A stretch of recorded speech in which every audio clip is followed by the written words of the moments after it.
Now, Petra Costa is new to her faith, and she confesses this within the documentary. And one thing that I absolutely disagree with throughout the whole thing is like her view of God, Jesus Christ, and the Holy Ghost. I don't know if she even mentions the Holy Ghost, but from the beginning, she calls God an abstract idea. And I'm quoting her like progress and democracy, end quote. Okay, God is not an abstract idea. Okay, he's a whole person.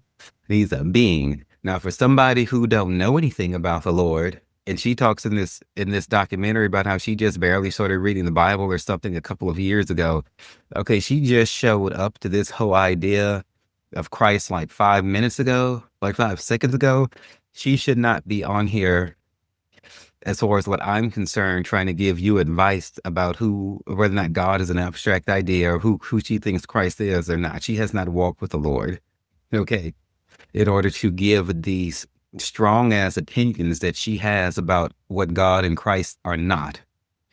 And my concern with this and why God, Jesus Christ, and the Holy Ghost wanted me to get on here and deal with this is because the way she approaches this can do a lot to turn people away from God because she ain't really like for the Lord. She's barely trying to like figure it out.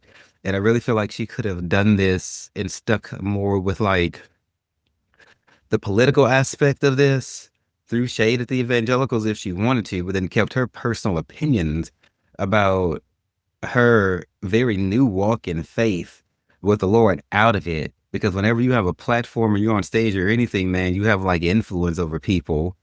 And she sounds sincere and like she's trying.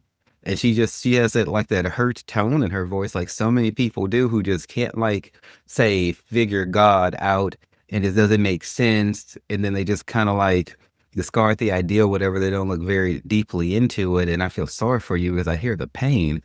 However, the thing about God is not supposed to make sense to us. Like we have to accept him how he is.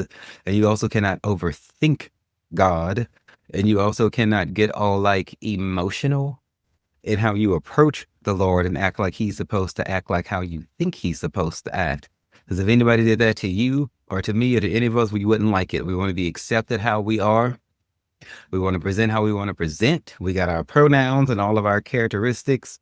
And then if somebody dares to stray from that, then it's this whole all this offense and all of this and all of that. But then you approach Jesus Christ like he's supposed to do what the fuck you tell him to do. And it's not gonna work that way.